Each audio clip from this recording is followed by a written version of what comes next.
চারদিকে থই থই পানিতে একদম একাকার। যারা মাছ চাষ করছেন তাদের কিন্তু অনেক ক্ষয়ক্ষতি হবে।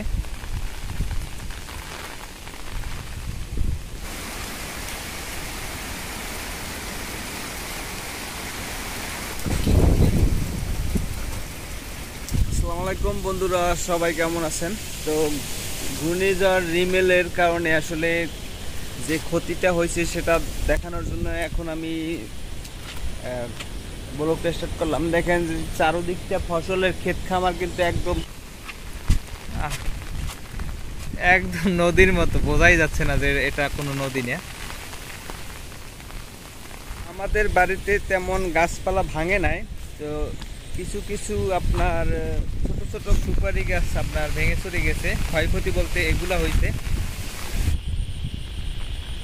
দেখতে পাচ্ছেন বন্ধুরা, ফসলের ক্ষেত খামার এগুলো একদম নদীর মতো হয়ে গেছে।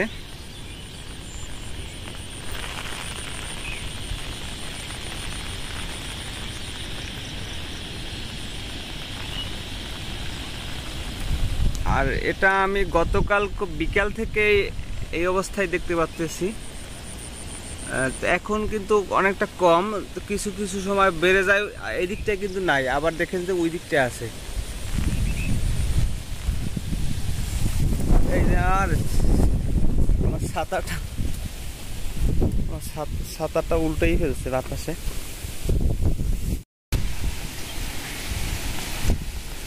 গতকালকে বিকাল থেকে শুরু হয়ে এখন পর্যন্ত কিন্তু একই অবস্থানে আছে।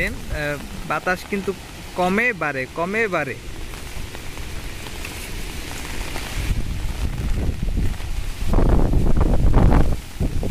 তো আমার একটু আগে একটা ছাতা নিয়ে আসছিলাম, ছাতাটাও একদম উড়াইয়ে নিয়ে গেছে আমার থেকে।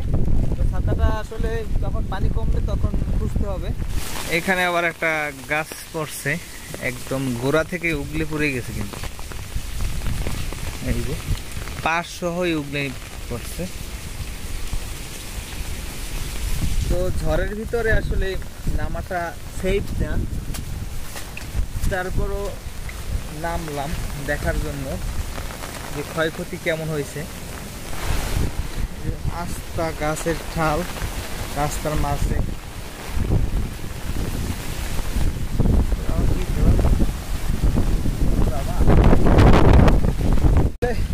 আমার ছাতা উড়াই নিয়ে যাইতে চাই, এতটাই আসলে বাতাসের তাণ্ডব।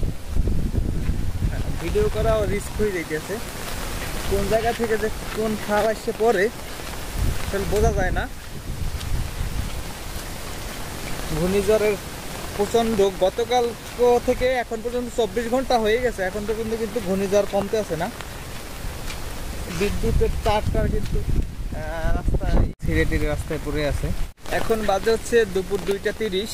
তো গতকাল তো দুপুরে কিন্তু সেম এরকম বাতাসই ছিল, কিন্তু গভীর রাতে হালকা একটু বাড়ছিল, কিন্তু একটানা এতক্ষণ বাতাস চলার কারণে আসলে গাছগুলো ভাঙছে, কারণ দুলতে দুলতে গাছগুলো ভেঙে গেছে। একদম পানিতে থই থই করতে আছে চারদিকটা।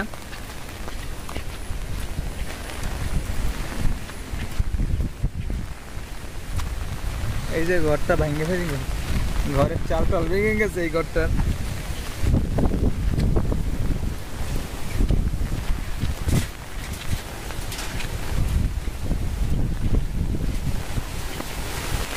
এর ভিতরে আসলে চলাচল করাটাও ঝুঁকিপূর্ণ।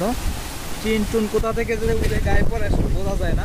বাতাসের প্রচন্ড তাণ্ডব, আমার ছাতা উল্টাই ফেলে।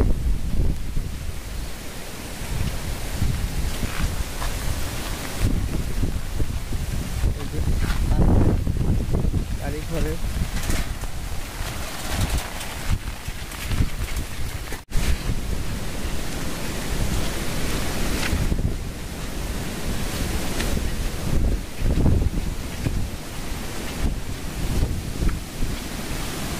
হাউস।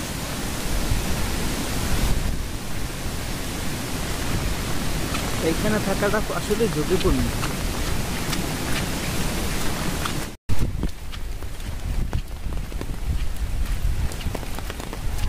সাগর হয়ে গেছে, কারেন্ট মাসখানে মনে হয় আসবে না।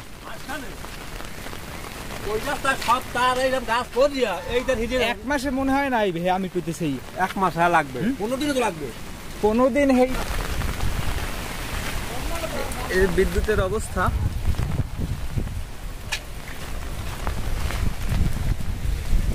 ইচ্ছা করে এখন নৌকা নিয়ে আসলে আহারে এই যে বিশাল বড় গাছ পড়ছে,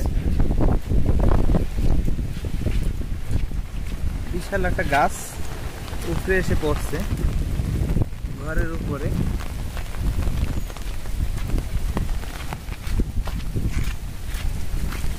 তো এর ভিতরে এত রিস্ক নিয়ে আসলে আপনাদেরকে দেখানোর চেষ্টা করছি, একটু ঝুঁকি নিলেও আপনাদের দেখাতে পেরে আসলে ভালো লাগতেছে।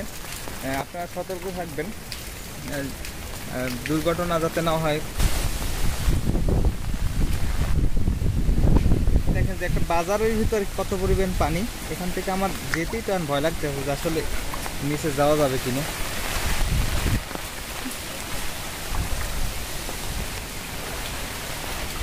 আছে নিচে,